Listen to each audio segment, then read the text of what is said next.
কেমন হবে যদি কুমিল্লা ভিক্টোরিয়ান্স মুখোমুখি হয় মেলবোর্ন স্টার্সের, কিংবা পেশোয়ার জালমির বিপক্ষে মাঠে নামে মুম্বাই ইন্ডিয়ান্স?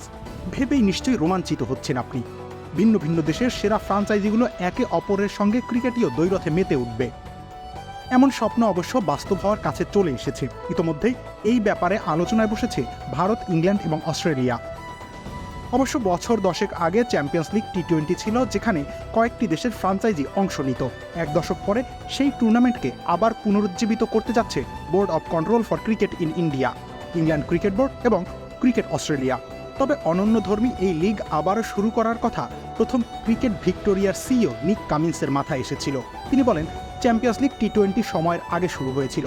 সে সময় টি-20 জনপ্রিয় ছিল না, কিন্তু এখন এটি আয়োজন করার আদর্শ সময়। আমার জানা মতে এই নিয়ে ভারত, অস্ট্রেলিয়া ও ইংল্যান্ডের ক্রিকেট বোর্ড গুরুত্বপূর্ণ আলোচনা করেছে। খুব সম্ভবত নারীদের ক্রিকেট দিয়ে চ্যাম্পিয়ন্স লিগ ফিরবে।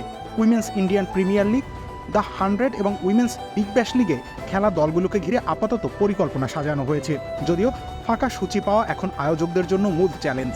এই চ্যালেঞ্জ উতরে যেতে পারলেই দুর্দান্ত অভিজ্ঞতার সাক্ষী হবে বিশ্ব ক্রিকেট আঙ্গন।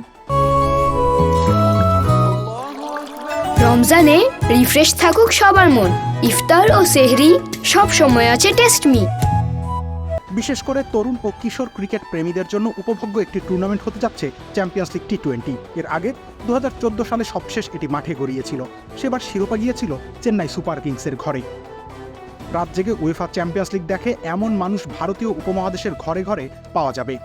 এক দেশের ক্লাবের সাথে আরেক দেশের ক্লাবের দ্বন্দ্ব তাদের বিমোহিত করে রেখেছে দিনের পর দিন। তাই তো ক্রিকেটের চ্যাম্পিয়ন্স লিগ ক্রিকেট ভক্তদের কাছে আরাধ্য বস্তু হয়ে উঠেছে। এখন দেখার বিষয়, আরাধ্য বস্তু হাতের মুঠোয় পেতে কতটা সময় অপেক্ষা করতে হয়। রবিউল ইসলাম রনি, খেলা 71।